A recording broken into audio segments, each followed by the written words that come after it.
I suck at jiu-jitsu. How do I suck less at jiu-jitsu? I guess to suck less. The diabolical leader of the Headlock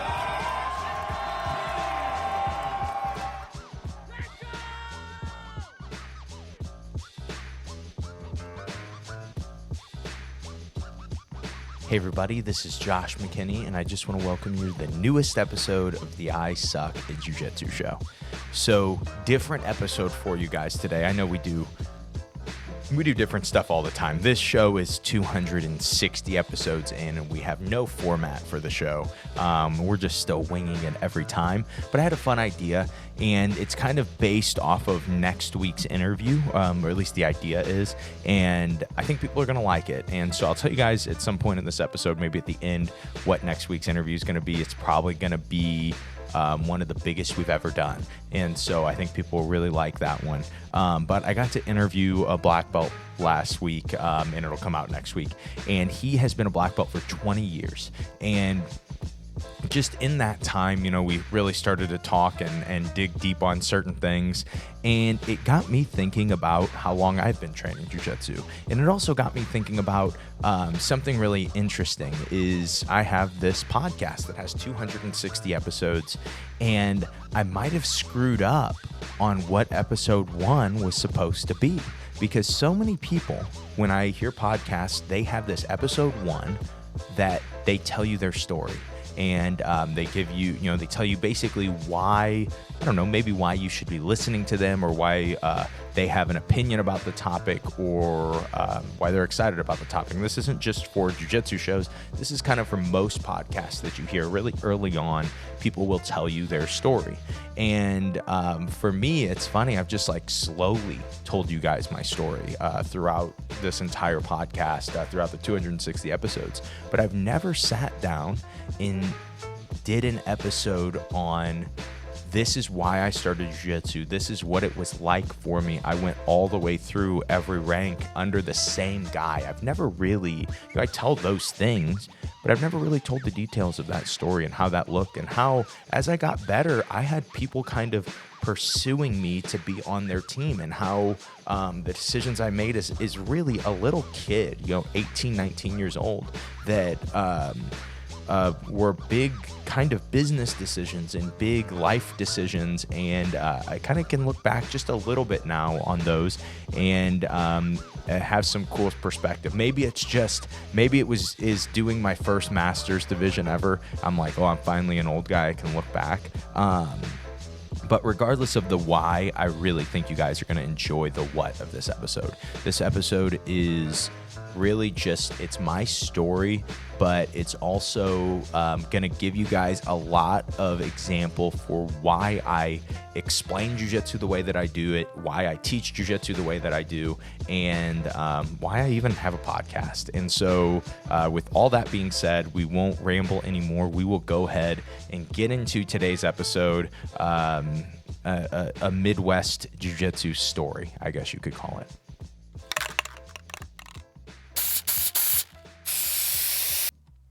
All right, guys, I'm going to be telling you my story today, and today's story, it kind of starts out the way any story in America, any good story in America starts in the ghetto. When I was growing up until I was actually like well into doing jiu-jitsu, up until I was 19, 20 years old, we lived in a place called Madison, Illinois. I always talk about Granite City, where my gym is.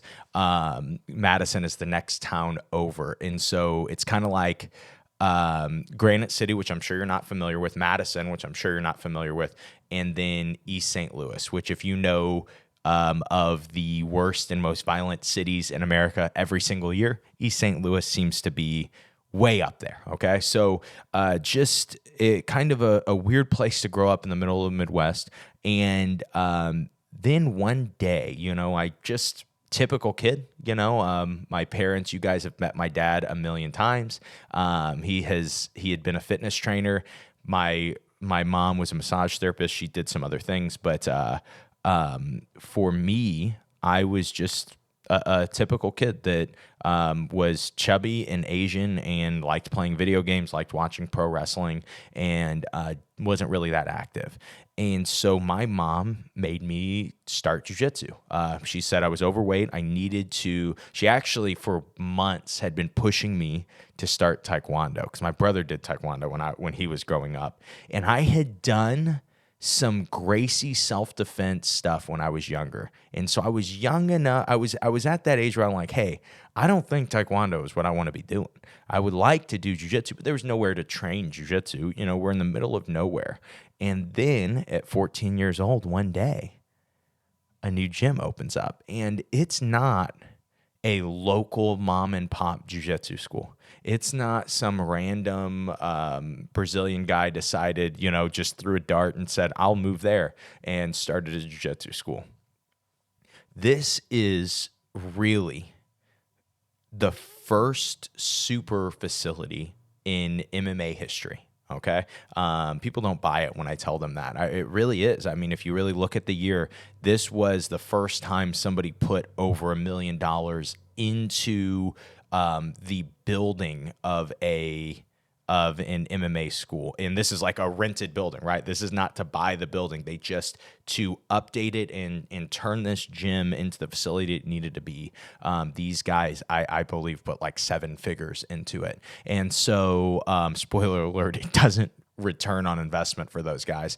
But it also just happens to be like 5 minutes from my house. And to explain how small town our small town was, and just the craziness that in 2008 they decided that okay, the biggest MMA facility at the time we're going to put in Granite City, Illinois. It's called the Hit Squad, and so it was Hughes's intensive training. If you guys were familiar with MMA back then, Matt Hughes was huge, and somebody funded this gym. He put his name on it. They brought in coaches. He kind of chose what coaches.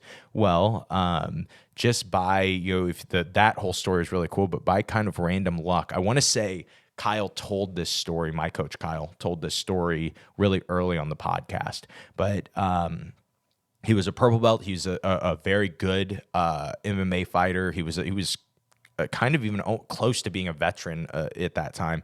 He had a good amount of fights under his belt, but he's trying to get to the next level, and he gets the opportunity to be the head jiu-jitsu coach at this MMA school. And so that's where Kyle and I meet. So Kyle Watson, for you guys who don't know, he and I, my first meeting with him, I'm 14 years old. They have an adult class. It's probably like 6 days a week, 5 days a week. It's very, very new, and it's very, very small.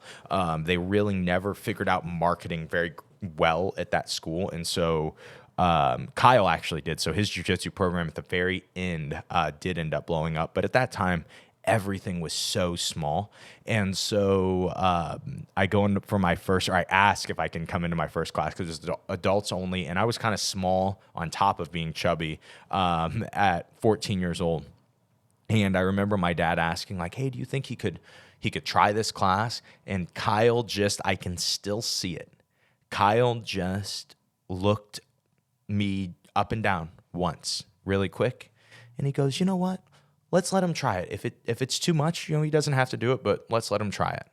And as silly as it sounds, you look at that one decision that was somebody else's decision. He didn't have to do that. There have been kids that I've looked at, even as a coach now, that I've said, maybe you're a little too small, but we have a kids program, right? So it's not as big of a deal. He let me train. And night 1, I learned triangle choke and I learned armbar. And it was like triangle and then armbar from the triangle and then back to triangle. And I was hooked. I was so sold. And keep in mind, at this point in life at 14, I had dedicated my life to becoming a pro wrestler. And so to make this career shift at this point, deep in my life, 14 years old, it's a big move. And so I make that move of, okay, jiu-jitsu is fun. And first couple months are like anybody else. Well, at least I would say the very average person. And I think an interesting question that I've really never been asked that you should always ask young guys or guys that start training really young is like, hey, were you good? Because now you're a black belt. You're supposed to be good. But like when you started, was jiu-jitsu natural to you? And, people will see that I have certain physical gifts and really flexible with like my hips, right? Helps jiu-jitsu a ton. So I think there is this assumption that like, oh, that must have just helped Josh and he would have been good. I was below average when I started. If you had put me in line with most 14-year-olds, I was not very good. I hadn't done really anything physical. I think the last physical thing that I did was at like 11 years old in, 4 foot even. I played Park League basketball. And just a little backtrack. I've told this story before. I get fouled down 1 in the semifinals of the playoffs. All we need, there's like 10 seconds left. All we need is to make this shot. And to be fair, at 11 years old, I did get fouled pretty hard. I remember landing on my knee and standing up, and it was the first time that like my body didn't do what I wanted it to. When I stood up, I was like, my knee is like shaking for some reason. That's weird. And then I'm a free throw machine, and I went game on the line. And I missed the free throw. And then my coach said, Josh, we really could have used that free throw. And I said, Coach, I'll never do this sport again. And I left. And so that is the end of my athletic career. We're going to come out of retirement. We're thinking about pro wrestling. We make the turn. It's pretty much the same thing as Brazilian Jiu-Jitsu. But we make the tweak.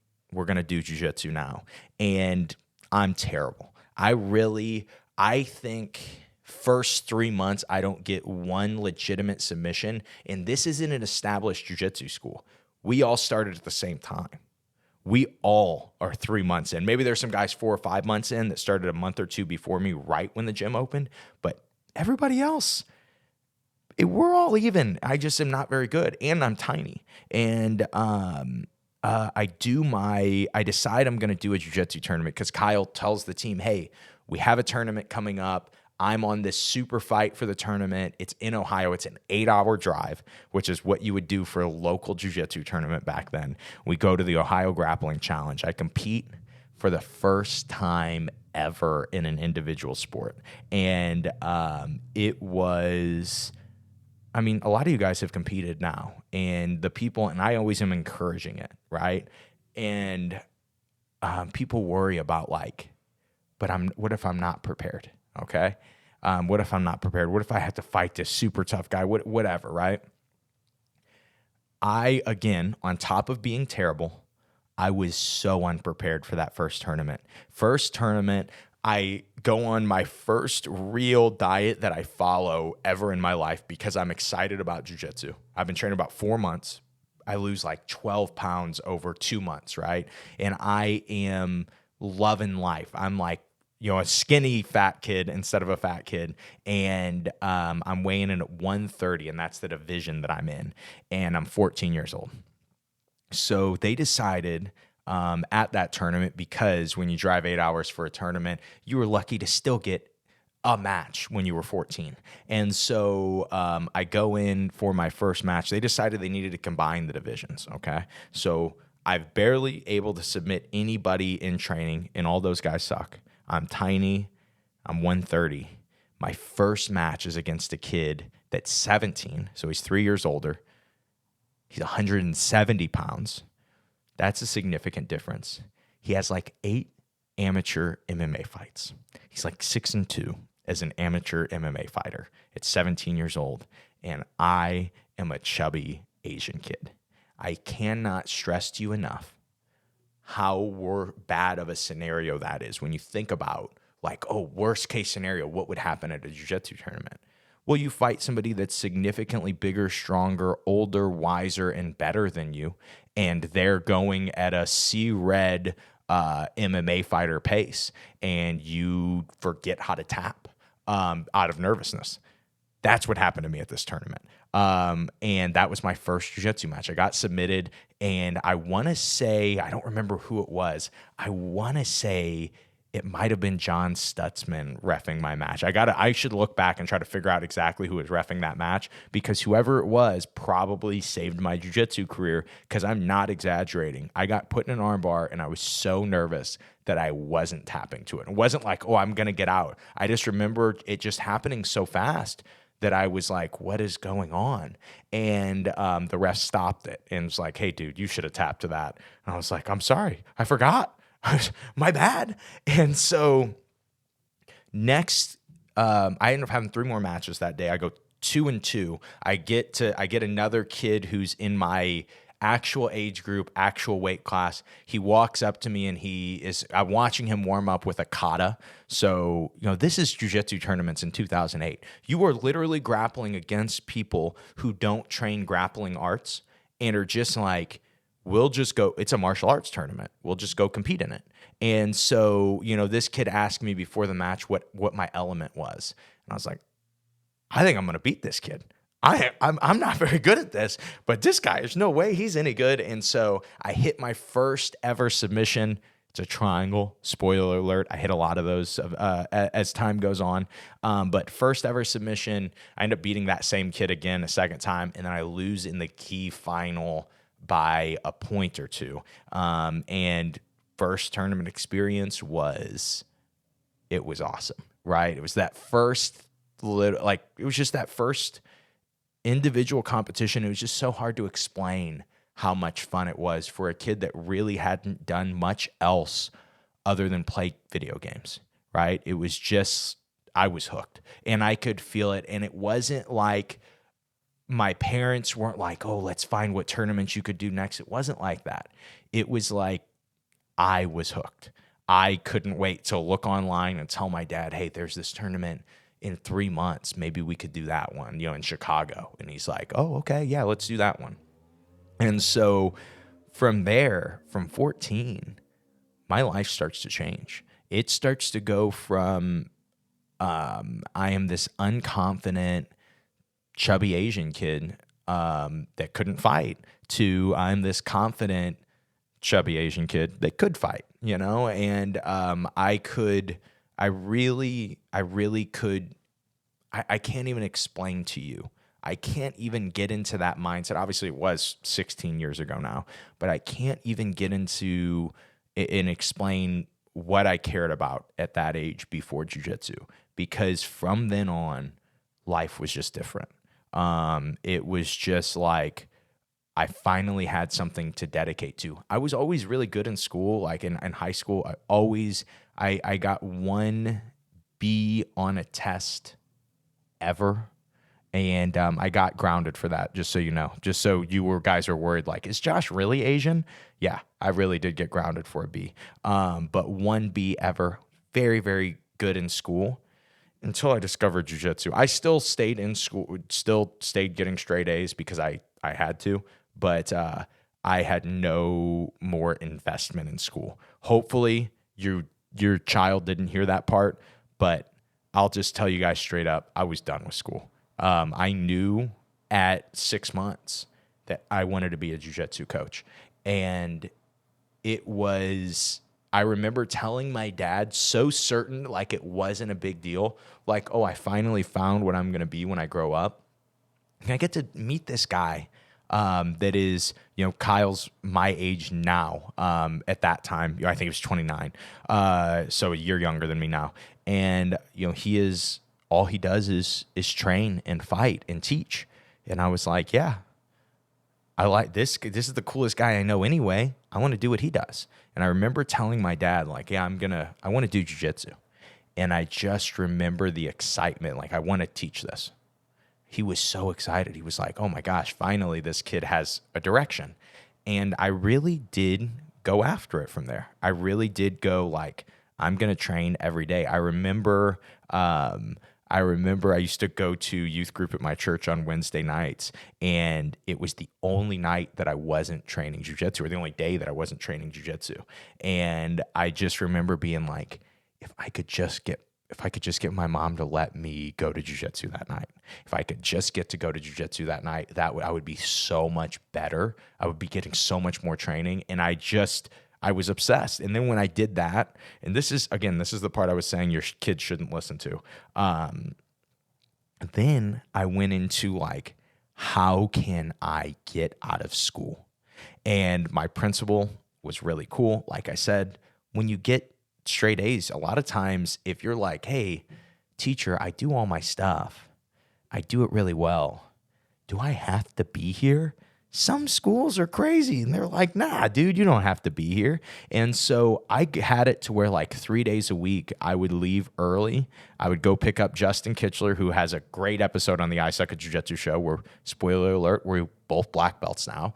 And as we talked about in that episode, we were 16 and 17, and we were literally competing all over the country at Blue Belt and beating really tough adults. There just weren't a lot of 16 and 17-year-old blue belts. And so we were beating tough adults like week in and week out. And it was just a really, really cool time for me. But it was also not going to school, training jiu-jitsu as much as I could, and just truly dedicated to this. And like for my dad, because that's always like a hard perspective to look at too, for parents that are hearing that and they're like, well, what about discipline? What about this? What about that? And I just remember my dad's opinion during that time. And to me, it really has stayed true. It has really been such a great opinion. And people would ask him about that, like, well, Josh gets to leave school 3 times a week. He's like, Josh is a straight A student, and he's allowed to leave because, you know what I mean? He does that. Josh doesn't do anything other than train jiu-jitsu. He should get a job. He's 16, he's 17. He should learn to work a real job. And I remember literally people had no business speaking into my life that were unhappy with their lives. Telling my dad this is like their opinion, like, oh, well, this is what you're supposed to, so you can learn discipline. You can learn hard work. I'm training a martial art 10 times a week, as dedicated as any adult athlete. And I need to learn hard work, and I need to learn dedication, and I need to learn all those things. No, that was stupid. And my dad recognized that. My dad's like, he makes every workout, he makes every jiu-jitsu practice. All he does is this. His life is totally dedicated to this. But he should go work as a busboy somewhere, so he can learn discipline and hard work and make $6 an hour. He's like, no, we're not doing that. And I even remember, this, like, it's easy to kind of do that at 16 and 17 looking back. But when you turn 18, when you graduate, then it becomes much harder. Right? In my opinion, because as you're approaching that, so many people, and I know that there are kids that listen to the show now that maybe you should listen to this part. And, but there's so many people, and I remember getting this advice. This is like such a big thing that affected my life, was like some of the white and blue belts that were 25, 26, they had college degrees, and then they worked as, bartenders, and they worked as servers, and they worked as things that had absolutely nothing to do with their college degrees. And I just remember talking to more and more of them as that pressure of, you need to choose where you need to go to college. You need to go to college because you get straight A's. And I had this kind of fight in between. And then the third thing that happens, and this is for me, like, this was one of the first times looking back that success started to let me have some options. And it's crazy to think about. It's crazy to think like, okay, when I was 17 years old, I had to make this huge decision. And how the decision was the summer going into my senior year. And in my senior year, I barely needed any credit. So I could have left for my senior year probably if I needed to, or been homeschooled or something. But in that summer, right before the summer, John Thomas, who has been on the show, you guys maybe have seen on YouTube. We've always called him Redheaded John. He is really, really decorated competitor already at that time, high level brown belt. I think he might have just gotten his black belt, but he's training full time at Alliance headquarters. And he calls me one day and he says, "Hey, I have a room, and you can just come and live with me indefinitely and train full time at Alliance. And what do you say?" And my dad was like, he's like, "You could do that." He's like, "I think that we could basically pay for your food, pay for your membership at the gym." And he's like, "And you just train full time." And I had that option. And then obviously, as everyone is pushing, you should be going to school, you should be going to college. Or I kind of had the option that I ended up taking of staying with my coach, staying with my team, which isn't, it's just that the time of jiu-jitsu is different. You didn't see guys win world titles from, even at lower belts, from anything but the big schools. They were just so much more significantly better. So I know that I would get better reps. But I wish I had a better way to explain to you guys. I just remember this time, and it's looking back, if I choose any other way, my life is vastly different. But I decide that I'm going to stay in town. I'm going to stay in Granite City, and train under Kyle. That was really when I talk about on the podcast a lot, how I had made these decisions of, I'm not going to leave my hometown, or I'm not going to leave my area, and I'm not going to do steroids, but I want to be the best jiu-jitsu athlete that I can without those two things. This is really where that idea of I'm not going to leave came from, because at the time, all the other good jiu-jitsu athletes in St. Louis were leaving. And it was like, there weren't a ton of really high-level guys, but there were some really high-level guys, and they were leaving. And I had the option. So do I take the risk? Do I not? I didn't. I just decided it wasn't the move. And what's funny is, like, I met Emily that summer. My current wife, I wouldn't have started my jiu-jitsu school here if I would have made that decision differently. And then who knows what I would have went with if I would have actually went to school. We wouldn't have been able to afford it. I would have had to go into debt for, a business degree or a whatever degree that really probably wasn't going to affect what I wanted to do. I knew I wanted to be a jiu-jitsu coach. That one thing did not waver ever, okay? And so from there, I got my purple belt, and jiu-jitsu competition got way harder, right? Because like I said, most of the highest level blue belts are leaving their towns and moving to the best places. They're training full time. Well, now I do need to get a job. I don't make any money and I don't go to school. And so I start doing personal training with my dad. It's a lot of hours, and you're learning how to sell. You're learning how to build up a client list. Learned a lot of fun lessons with that. But I am still training as much as humanly possible with my coach. At this time, this is when we get to a place that we've talked about on the podcast a lot. And this is where I start to make the transition from mindless athlete that shows up, that's just dedicated to reps, basically, to teacher. And I think this will be a good place to pause the story, and we will take a quick commercial break. But when we come back, we will start to look at the Jiu-Jitsu garage and those days and how that turned into a massive Jiu-Jitsu team. And we'll get into that next.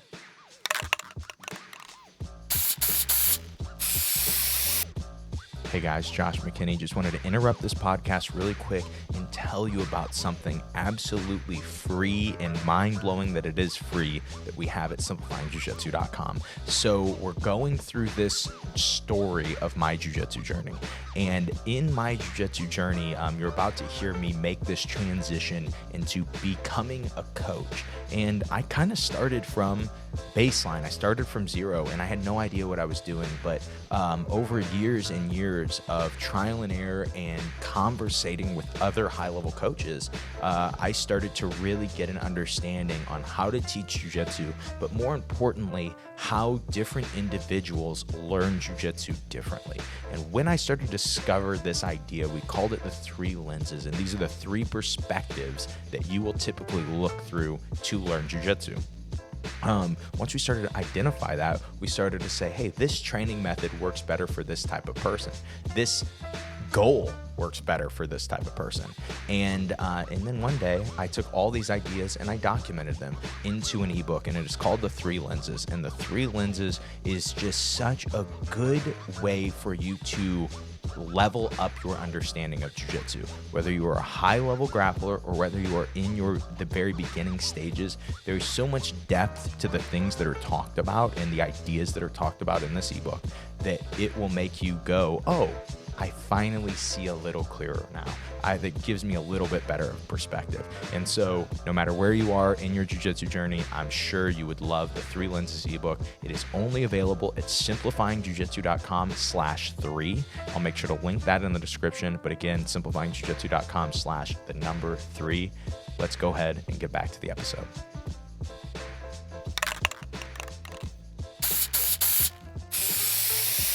And we're back. And so again, just a quick synopsis. We're about 5 years into the jiu-jitsu journey, 19, 20-ish, have a job, not doing as well as a competitor, and still kind of deciding where we're going to go to actually start a school. And so at that time, my coach had moved to St. Louis City. So it was probably only 20 minutes away, but it was really hard for a group of us that lived on the Illinois side to make it over during specific class times, especially the night classes, which was some of the best training.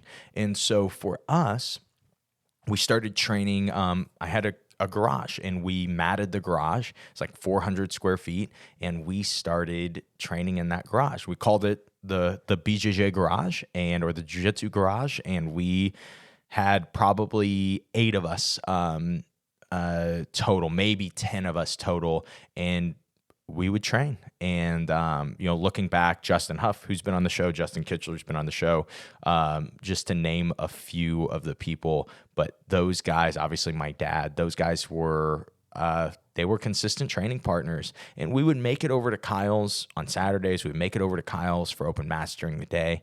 It was just really hard to make those night classes. And so this is when we start training on our own. And of course, there is even more, and this is probably looking back the reason that I had that really bad plateau. And that's like the best way to explain it is I tell you guys that I really don't experience a lot of plateaus in my training anymore. I always have something I'm working, and I always have a way I'm working it and a way I'm focusing on it. But at that time, this is like looking back, the biggest and worst plateau I ever hit. It felt to be over a year. And it was just life transition. You know what I mean? It was just so hard at this stage of life to get better at jiu-jitsu. I didn't even know how to really get better at jiu-jitsu. I had been, a 16 or 17, 18-year-old even athlete where my coach would say, do this, and I would do it. And he would say, do this 100 times, and I would do it 100 times. And now I have to be the one to make those decisions. I didn't know how. And so it's this weird transition, but I finish blue belt where I go like 18 months where I don't lose a match in my weight class. I might lose like 1 or 2 in the open class in that time. And I had like an 8-month span where every match I had won by submission at blue belt. I was competing once a month maybe. And it was like, I was just doing so well. To then first tournament at purple belt, Chicago Open, big adult purple belt tournament. I submit like 4 guys and I lose in the final. And I was up on points, but I lose in the final of that. And it's like, oh, sweet, purple belt's going to be not much different than blue belt. Just got to get a little better. Boom, life transitions happen. I do not go more than winning a match in a day for the next, like, I think it's 18 months. I want to say it was 18 months undefeated and then 18 months of never going better than 1-1 on a day at a tournament. And obviously, not obviously, but for me, and this was a mistake, I started competing less. I was just tired of losing. I was competing every 2, 3 months, 4 months. And I even started to have I had started to have performance anxiety at this time, right? Because I was putting so much pressure that I needed to win. I used to be a winner, and people knew that about me. And I made some decisions to stay here, and now I'm a loser. And I remember battling that. I remember battling that for that whole time where I didn't feel like I was getting better. I still was probably the best guy in my area, which sucked even more. At least that I got to train with. Cross training was just still not friendly at that time. And so one of the best guys in my area, and it's like, okay, well, how do I get better? Because the guys that I'm competing against in these bigger cities are better than me. And only reps I get against them, or the only reps I get against that high level of a guy, is when I have to compete against them in the tournament. And so it was really hard. And I remember, and I've told this story on the podcast, but I remember being on my, living with my parents, probably 20 years old.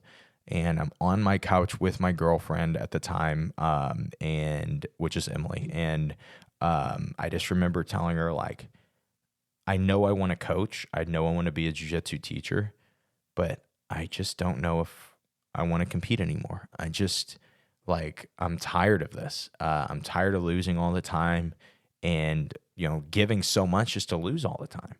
And I remember I literally was in tears when I told her that. And I dedicated 6 years of my life to that, to being a competitor.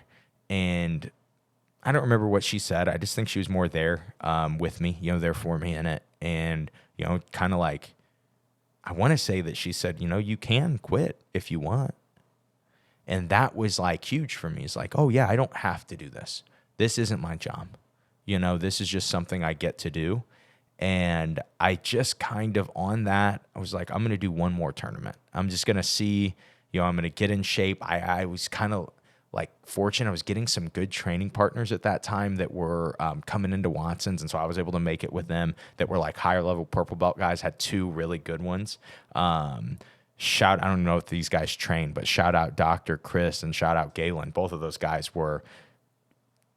that brought me back, just getting to get those reps with they just really had really high level guards. And it was just guys I got to these are the type of guards I'm competing against all the time. And I remember doing Chicago Open. I no different than any other tournament, minus the fact that my new car just got totaled parked at Kyle Watson's house after he told me it was going to be fine. After he said, oh yeah, I said, hey, is it cool I park on the street? And he's like, oh yeah. That'll be fine. Don't worry about it. And then a drunk driver at 3 a.m. T-boned my car in his in his street and then ran. And so, don't trust Kyle Watson with your car. And so, but that happens, and then I have to compete the next day. Maybe that took my mind off the competition and let me just go do jiu-jitsu. I don't know. But it was up till then, it was my best performance ever. And I'd won pans at blue belt and I did well there, but it was purple belt adult Chicago Open. If you win that, it's just such a big Midwest tournament. It's such a big international, or you get a lot of international guys because of the airport. It's cheap to fly into Chicago. And I had 5 matches that day. I won 4 of them by triangle, and then I won in the final by sweep with just a couple seconds left in the match. And it was oh shoot, I can do this. And it was crazy from there. We had started making some changes in our training. We had started to actually positional spar more. And we just were we had tried to repetitive drill for a while because that had worked at blue belt. And it wasn't working at purple belt. And I was doing it a lot. I was dedicated to it. Me and Adam Marburger, shout out Adam Marburger, just got his black belt last Saturday.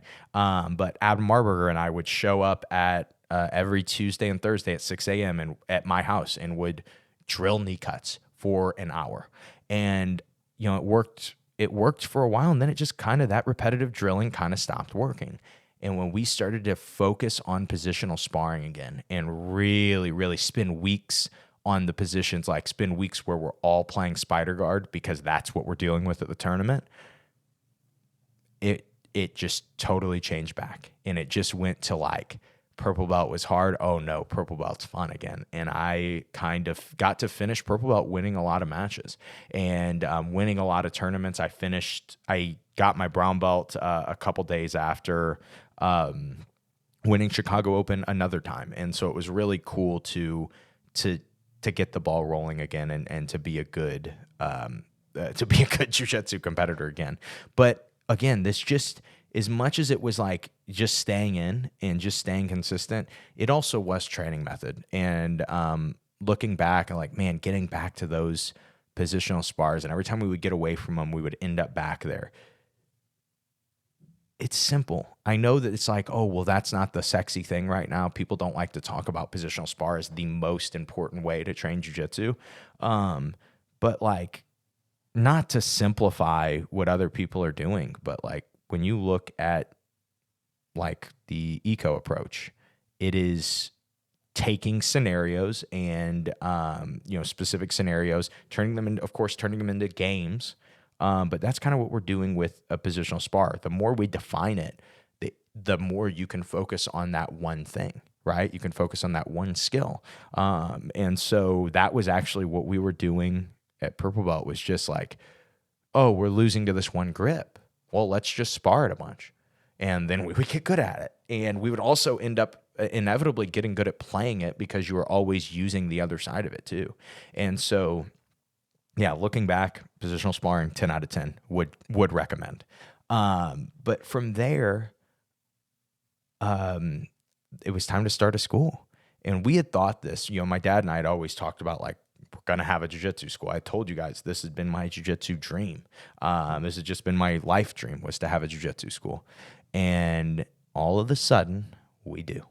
We are jiu-jitsu coaches.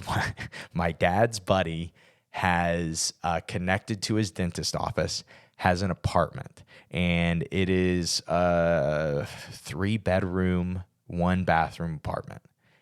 And he's like, hey, structurally, you could knock out like all but this one wall in this building if you guys wanted to rent it. And so we did.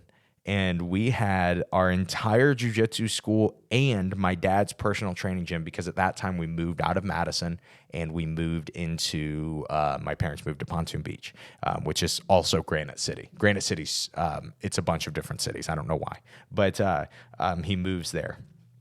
And his personal training gym was in 650 square feet. And so that would have made my jiu-jitsu school in probably 900 square feet. And that is included with a bathroom. I know if you've never, had to buy a house, but never known like the square footage of a jiu-jitsu school, you'd be like, oh, I don't know how big that is. Go to your jiu-jitsu school and just ask your coach how many square feet of mats you have. A lot of them, like the baseline now, the standard now is 1,000 square feet of mats. My entire jiu-jitsu school and bathroom would fit on that mat space. And towards the end, I'll tell you guys about that when we decided to move. But this is really where like I get to start as a coach. We start with kids, we start with adults, and we just start teaching jiu-jitsu. I can't stress this enough. If anyone ever wants to start a jiu-jitsu school and is trying to be a competitor also, just know that is incredibly hard. And the reason is because you go from having good training partners to having people that can't even give you any realistic response. And so I just remember I'm like dealing with people headlocking me all the time now. And it's like, yeah, I'm competing at brown belt probably by this time, Nobody's putting me in schoolyard headlocks anymore. And this is just what all my training partners do now. And, we kind of had to work around that. And again, the answer was eventually, because we didn't come in like sure of ourselves that positional sparring is all we should be doing. And then eventually we were just like, man, these guys, they still suck. They're not getting any better. And I'm suffering for it. It's like, well, maybe I'll just get some positional spars in. Maybe I'll get better. And then all of a sudden I'm like, how come these guys that sucked are playing De La Riva guard well? Like they're bad at everything. And I've never even really taught much De La Riva. We've been positional sparring De La Riva. They've gotten more reps there and they've just spent more time there. And so for me at that time, it was like, this is the answer. This is the way. And this is how we started to get kind of what our training method is at my school now, was we just would experiment. And also during this time, and this is another huge shout out, Adam Marburger, I'm going to come clean on this. We started a t-shirt company. It was the Head Nod Squad. This is where the school name Head Nod HQ came from. And we were competing a lot in jiu-jitsu when I was a purple belt, and we were the Head Nod Squad. We would always give people like the, if you're watching on video, the nod. And we just thought it was funny. We said we were, handshaking was done and we were going to bring back the head nod. Again, stupid thing. We just thought it was funny. And we end up doing it. We end up creating a t-shirt company, and it kind of got some movement, and it really did start to grow. And we ended up not being able to dedicate enough time to it. But that's where the school name came from, was Head Nod HQ. Was just like, hey, this is what you guys are known for. Why wouldn't you call your school that? I'm like, okay, I guess, whatever. And so we did. School went like 4 months without having a name, which is pretty typical of me to do something like that. But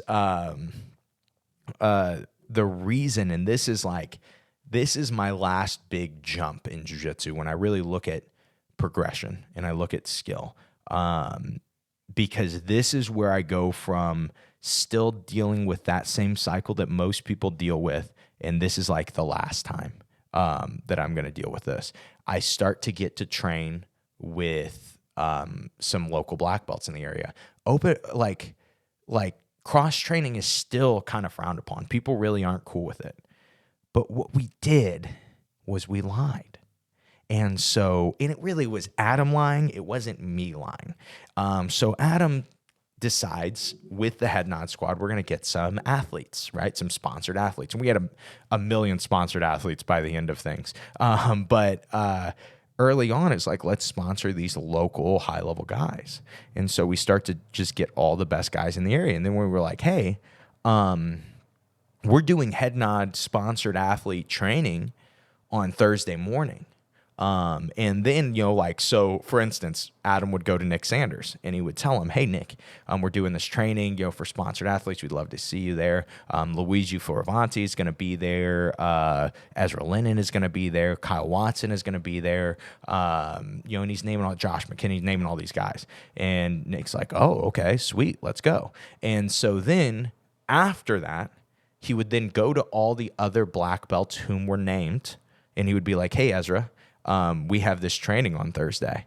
And so he would tell as if they were all already going to show up. And what ended up happening is all of the best guys in my area showed up at some random, at the time, I might have still been a purple belt, but showed up to some random purple belt's brand new gym every Thursday morning and then every Sunday morning. It's actually, we have a legendary Sunday open mat at 10:30. You guys are always welcome that listen to the show if you're ever in Granite City, but it's people from all different schools and has been for years. It started when we made up that lie and we would convince these guys to come train. And then, it was like people would find out about it. A new purple belt would find out about it and be like, can I get in on that?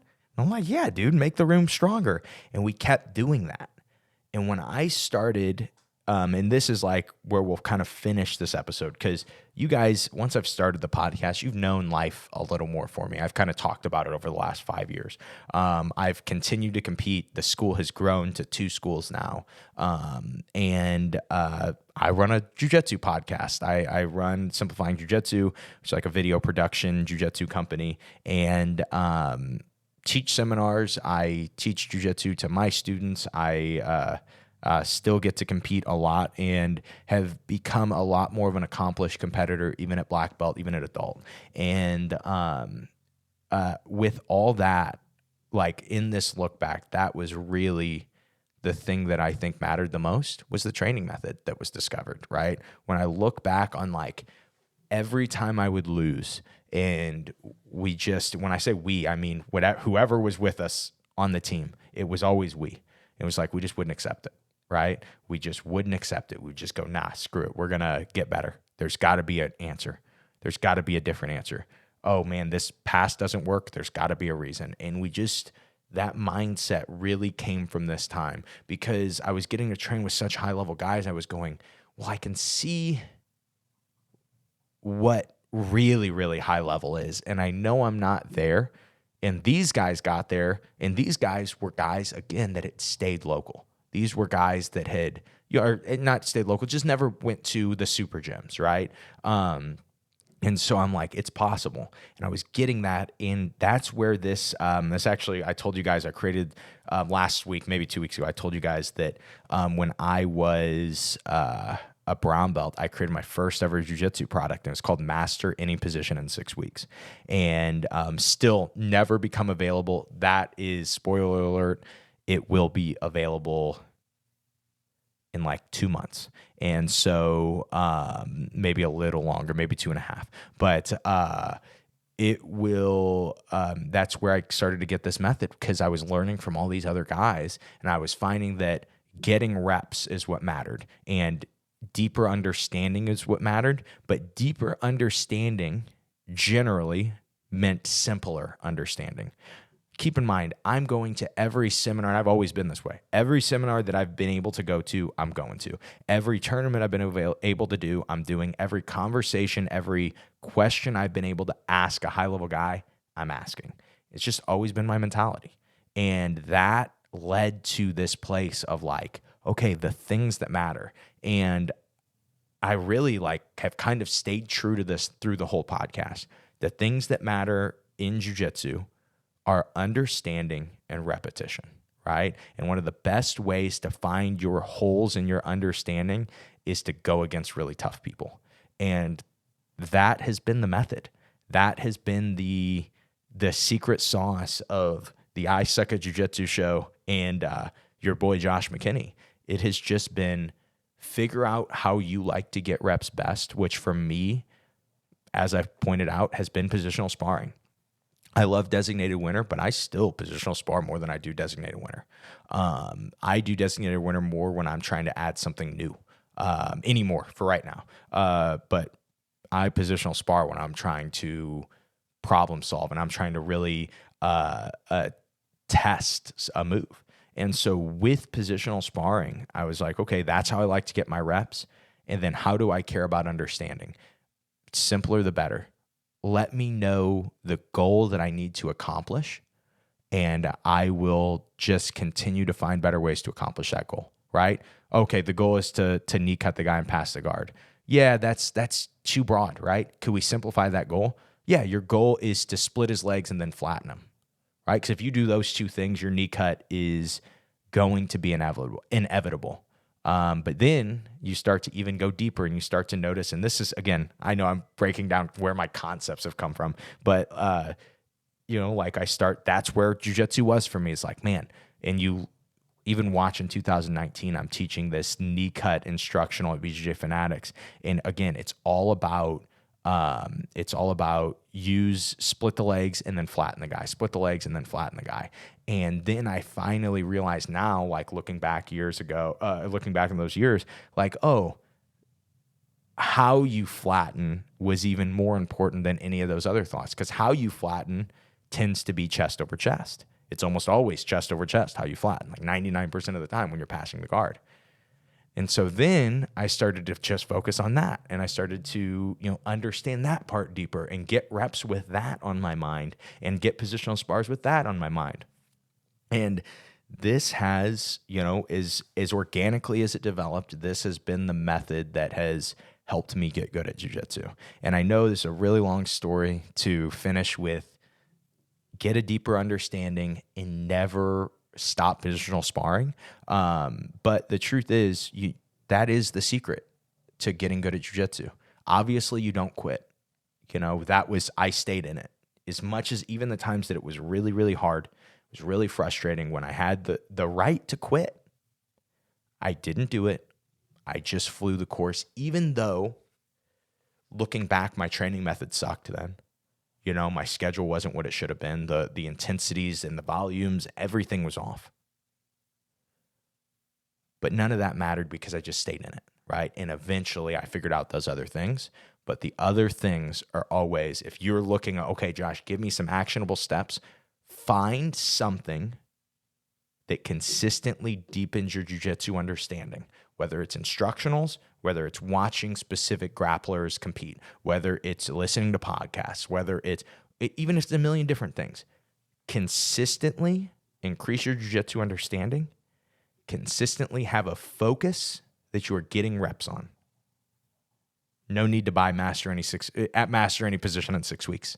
That's the secret. You will get good at jiu-jitsu if you do those things, right? And then you can dig deeper and say, you need to make sure you do those things without injuring yourself, right? You get injured, you're not going to be able to do that first thing of just stay in and stay consistent, right? But that's all I have for you guys today. That's the end of my story, at least to this point, to where we're at now, where I am whatever the heck I am, podcaster, competitor, jiu-jitsu coach, or just some random black belt, whatever we want to define me as. But that's where we're at today. And then, besides that, that's pretty much all I've done. I hope you guys enjoyed this. We'll turn it over to Josh to close us out, and I'll tell you guys who we have next week.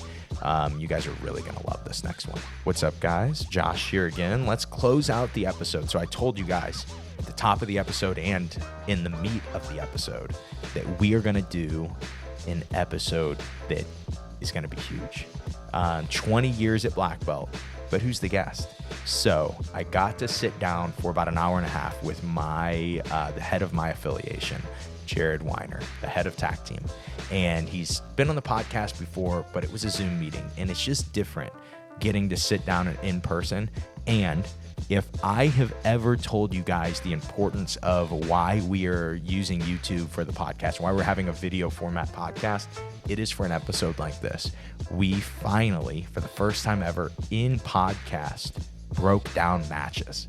And so I break down a few matches with Jared and even a few highlights, and we tell his story, and we just kind of go through what the last 20 years of black belt have kind of been like and where he's at now with it.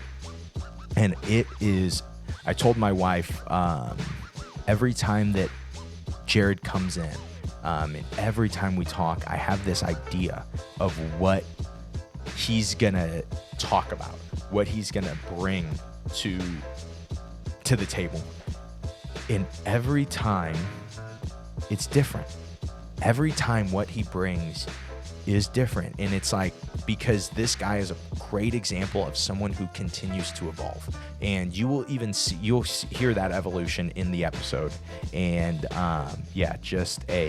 if you want to do all those habits that we talked about on the show, on this episode, get around people that do them, get around people that have those habits already, and you will develop them too. But this is a guy that has just, has flown the course and has seen so much when it comes to jiu-jitsu. And so, I think that you guys are really going to love this episode. And then I really think that the video format is going to be really fun for you guys. And so I know it's been fun for me just to, I've been watching through it and getting it edited. And I'm like, oh my gosh, we got to do this with more episodes. But that's all I have for you guys right now. We will end today's episode. I hope you guys enjoyed it. Most importantly, well, thank you guys for listening to my story. We're doing an episode that was just about me and not even about training method or something like that. So maybe you guys hated it. Maybe you're not even listening at this point. But hopefully you liked it. If you did, always feel free to let me know. It always helps me, always encourages me.